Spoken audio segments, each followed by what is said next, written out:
جیسا کہ مسلمان خلیفہ اور ان کے منسٹر کے آرڈر پر سیریا، شام، ان علاقوں کو چھوڑ کر یرموک میں عمر ابن عاص اور باقی مسلمان فوجوں کے ساتھ رومن امپائر کی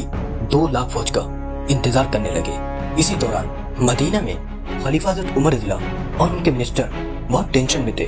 آخر اتنی بڑی فوج کا مقابلہ کیسے کریں گے، کیونکہ یہ اب تک اسلام کی تاریخ کی سب سے بڑی جنگ تھی۔ تو حضرت عمر رضی اللہ نے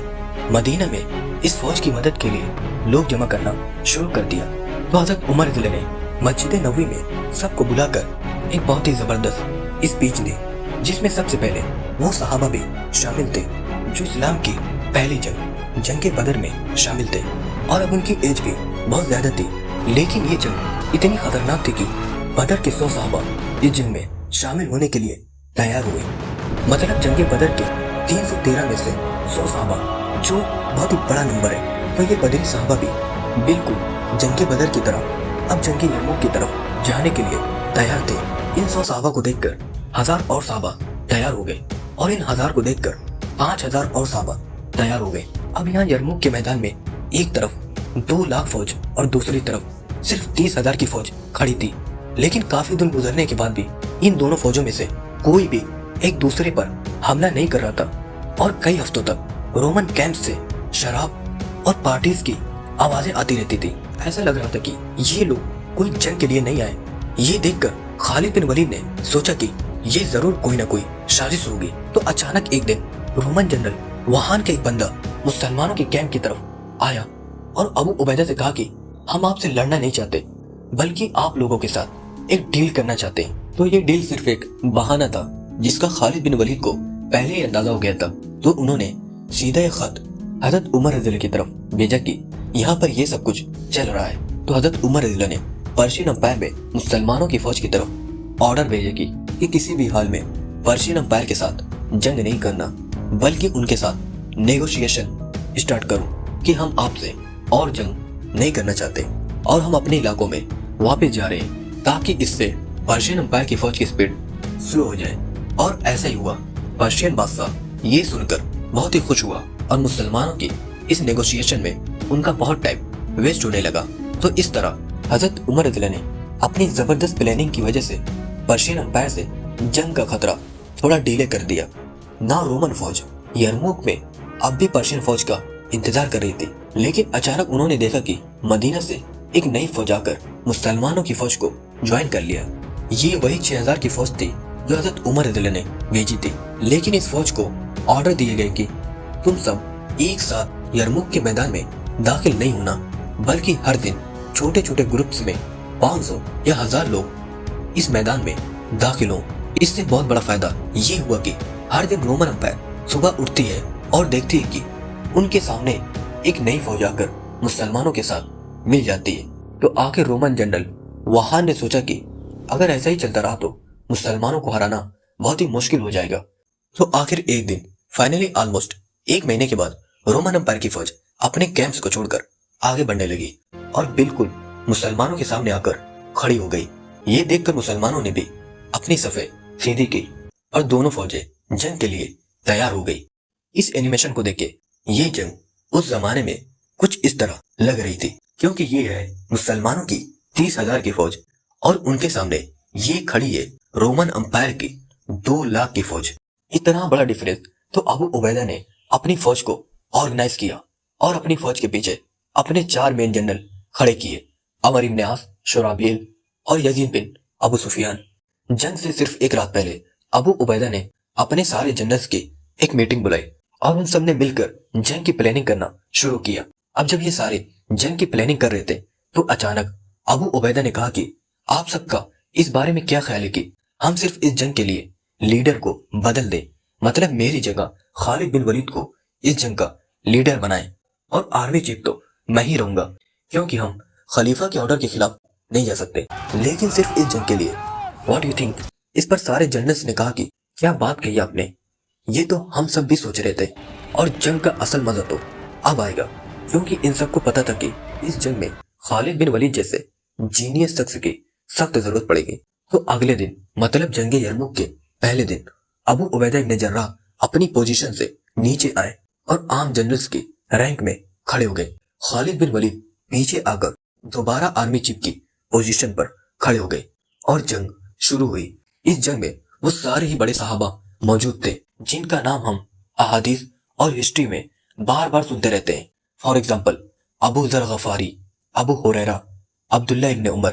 ابو ایوب انصاری، اور 70 سال کی عمر میں عمار ابن یاسر جن کے ماں باپ اسلام کے پہلے شہدا تھے، یہ سب اس جنگ میں موجود تھے۔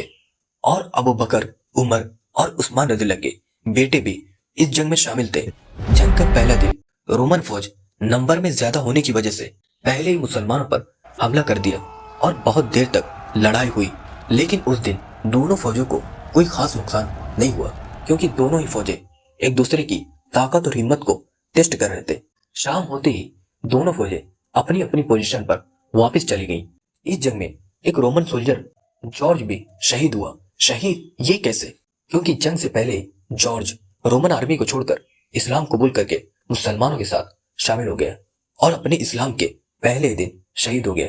جنگ کے دوسرے دن رومن امپائر مسلمانوں کو سرپرائز کرنے کے لیے فجر کی نماز کے ڈائریکٹ بعد مسلمانوں پر حملہ کر دیا، بٹ خالد بن ولید کو ان سب کا پہلے ہی اندازہ تھا، تو ان کے پہنچنے سے پہلے ہی مسلمان جنگ کے لیے بالکل ریڈی تھے۔ اس بار رومن امپائر نے بالکل زور سے حملہ کیا اور آخر تھوڑی جنگ کے بعد مسلمانوں کی رائٹ سائڈ پر، جسے عمر ابن عاص لیڈ کر رہے تھے، اتنا پریشر پڑا کہ وہ آہستہ آہستہ مین لائن سے پیچھے ہٹنے لگے اور آخر اتنا پیچھے تک آگے کہ بالکل مسلمانوں کے کیمپس تک پہنچ گئے جہاں مسلمانوں کی عورتیں اور فیملیز موجود تھی، کیونکہ مسلمان پچھلے 3 سالوں سے رومن امپائر کے اندر رہ رہے تھے، تو ان کے ساتھ ان کی فیملیز عرب کو چھوڑ کر ان کے ساتھی یہاں پر آباد ہو گئی تھی۔ جب ان عورتوں نے دیکھا کہ مسلمان جنگ سے آہستہ آہستہ ہٹ رہے ہیں، تو انہوں نے اپنے کیمپس کے سامنے بہت سارے اونٹوں کو لائن میں کھڑا کر کے آلموسٹ ایک دیوار بنا دی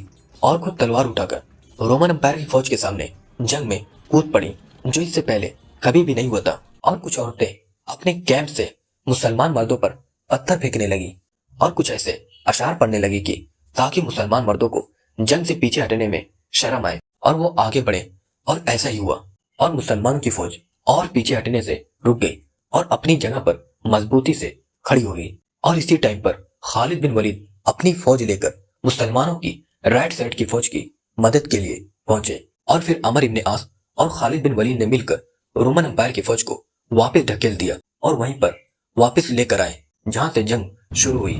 اب جب جنگ دوبارہ نارمل ہوئی تو اچانک مسلمانوں کے لیفٹ سائڈ، جسے یزید بن ابو سفیان لیڈ کر رہے تھے، اور برداشت نہ کر سکے اور یہ بھی بالکل اسی طرح آہستہ آہستہ اپنے کیمپس تک پہنچ گئے،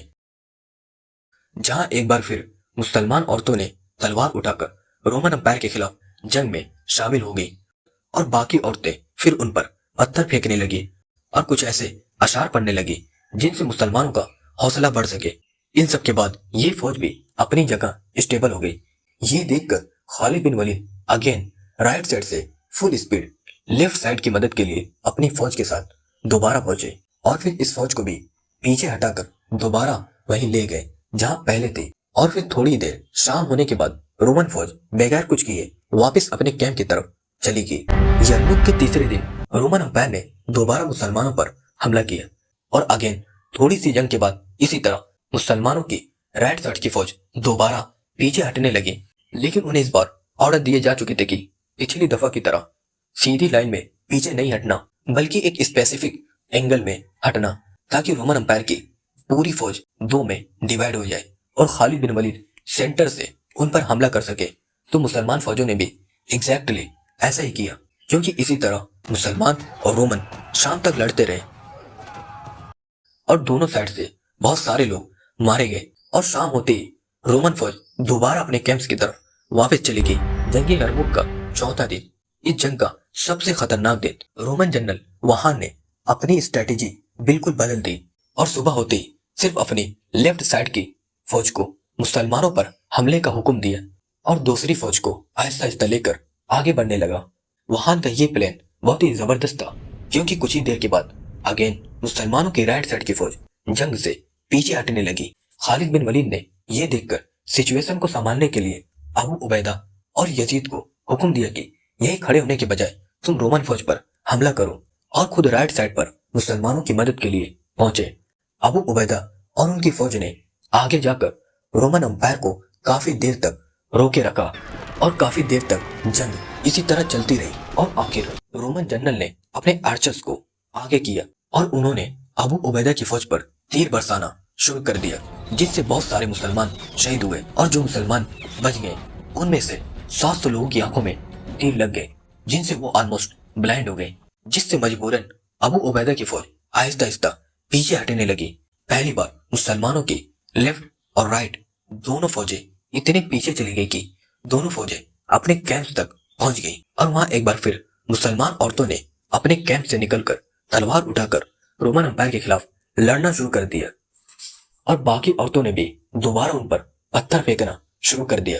تاکہ ان کی غیرت جاگ اٹھے۔ رومن کی جنگ میں مسلمان عورتوں کے اس رول سے بعد میں ایک مسلمان سولجر نے یہ بھی کہا کہ اس دن یرموک کے دن ہمیں رومن امپائر کی فوج سے اتنا ڈر نہیں لگتا تھا جتنا ان عورتوں کی باتوں اور پتھروں سے لگتا تھا۔ اسی طرح مسلمانوں کی فوج رومن امپائر سے بہت چھوٹی ہونے کے بعد بھی اپنی جگہ پر مضبوطی سے کھڑی ہوئی، جس پر رومن سولجرز بھی حیران تھے کہ ہم ان سے اتنا زیادہ ہونے کے بعد بھی انہیں آخر کیوں پیچھے ہٹا نہیں پا رہے۔ اور آخر کچھ ہی دیر بعد شام ہو گئی، اور رومن فوج 2 لاکھ ہونے کے باوجود اب تک کچھ حاصل نہیں کر سکی۔ رومن امپائر کی فوج اور ان کے جنرلز کا یہ خیال تھا کہ یہ زیادہ سے زیادہ 1 یا 2 دن کی لڑائی ہوگی، لیکن مسلمانوں کے حوصلے اور جذبے کو دیکھ کر رومن امپائر کا حوصلہ بالکل ڈاؤن ہو گیا۔ مسلمانوں کو بھی اس چوتھے دن سب سے زیادہ نقصان ہوا۔ چوتھے دن کے بعد رات کو وہان نے اپنی جنرلز کی میٹنگ بلائی اور پوچھا کہ یہ آخر ہم کیوں نہیں جیت پا رہے، تو اسے بتایا گیا کہ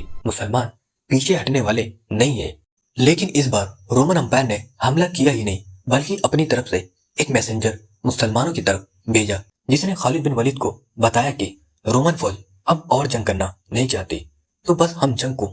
ادھر ہی ختم کر دیتے، کسی اور دن دوبارہ لڑ لیں گے۔ مسلمان اس کے بعد بھی اسی طرح اپنی لائنز بنا کر کھڑے رہے، لیکن 5ویں دن کوئی لڑائی نہیں ہوئی۔ تو خالد بن ولید نے اپنے جنرلز کو میٹنگ کے لیے بلایا، انہیں رومن امپائر کے اس آفر کے بارے میں بتایا۔ تو کچھ جنرلز نے بتایا کہ صرف رومن ہی نہیں بلکہ مسلمان بھی کافی تھک چکے، ہمیں چاہیے کہ اس آفر کو مان لیں۔ لیکن خالد بن ولید اور ابو عبیدہ دونوں کی رائے یہ تھی کہ جنگ تو ابھی صرف شروع ہوئی ہے۔ تو ساروں کی باتیں سننے کے بعد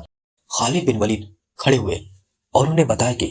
اب تک ہماری اسٹریٹجی، ہم ان پر حملہ نہیں کریں گے اور اپنی جگہ پر کھڑے رہ کر صرف انہیں تھکائیں گے، اور جب یہ لڑ لڑ کر تھک جائیں گے تب ہماری اصل گیم شروع ہوگی۔ تو خالد بن ولید نے رومن جنرل کی اس آفر کو ریجیکٹ کر دیا اور ساری مسلمان فوجوں کو حملے کے لیے ریڈی رہنے کا حکم دیا۔ چھٹے دن رومن فوج کی بجائے ینگ رومن واریر گریگری، جو بہت ہی پاورفل سولجر تھا، اپنی فوج سے سامنے آیا اور مسلمانوں کے جنرلز کو چیلنج کیا۔ تو پہلی بار ابو عبیدہ بن جراح اس جنگ کے لیے آگے بڑھے، لیکن خالد بن ولید نے ایک دم سے انہیں روک دیا کہ آپ کی عمر 50 سال کے قریب ہے، آپ کیسے اس ینگ لڑکے سے لڑ پائیں گے؟ تو ابو عبیدہ نے جواب دیا کہ اگر میں نہیں جاؤں گا تو لوگ کہیں گے کہ مسلمانوں کا جنرل ایک چھوٹے سے لڑکے سے ڈر گیا۔ ان کیس اگر میں اس لڑائی میں شہید ہو جاؤں تو میں تمہیں خالد کو اپنی بعد آرمی چیف نومینیٹ کرتا ہوں۔ یہ کہہ کر ابو عبیدہ مسلمانوں کی فوج سے آگے بڑھے اور لڑائی شروع ہوئی۔ کافی دیر لڑائی ہونے کے بعد آخر گریگری لڑائی چھوڑ کر فوج کی طرف بھاگنے لگا، لیکن یہ صرف ایک ٹرک تھی۔ جیسے ہی ابو عبیدہ اس کے پیچھے گئے تو اس نے ایک دم ہی پیچھے مڑ کے تلوار سے فل اسپیڈ ان کی طرف وار کیا، لیکن ابو عبیدہ نے اس کے وار کو روک کر اپنی تلوار سے اس کی گردن اڑا دی۔ یہ دیکھ کر پیچھے کھڑے خالد بن ولید نے اللہ اکبر کا نعرہ لگایا اور ان کے ساتھ پوری مسلمان فوج نعرہ لگانے لگی، اور اسی کے ساتھ خالد بن ولید نے 6 دنوں کے بعد پہلی بار مسلمانوں کی فوج کو رومن امپائر پر حملے کا حکم دیا، اور ابو عبیدہ اپنی جگہ پر کھڑے رہے۔ پیچھے سے مسلمانوں نے انہیں جوائن کر کے رومن امپائر پر حملہ کر دیا، اور مسلمانوں کی فوج فل اسپیڈ آ کر رومن امپائر کی فوج سے ٹکرا گئی۔ لیکن مسلمانوں کی یہ ساری ایکسائٹمنٹ اور جذبے کے بعد بھی رومن امپائر کی فوج مسلمانوں سے اتنی زیادہ تھی کہ مسلمان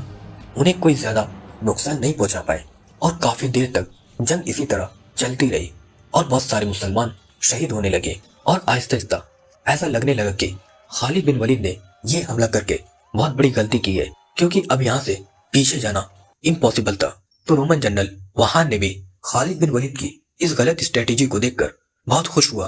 اور مسلمانوں کی طرف دیکھ کر مسکرانے لگا۔ لیکن اچانک اس نے دیکھا کہ خالد بن ولید اپنے گھوڑے پر اکیلے مسلمانوں کی رائٹ سائڈ پر فل اسپیڈ بھاگنے لگے۔ لیکن اس نے سوچا کہ اکیلا یہ ایک شخص ہمارا کیا بگاڑ لے گا۔ جیسے خالد بن ولید مسلمانوں کو کراس کرتے ہوئے پہاڑ کے قریب پہنچے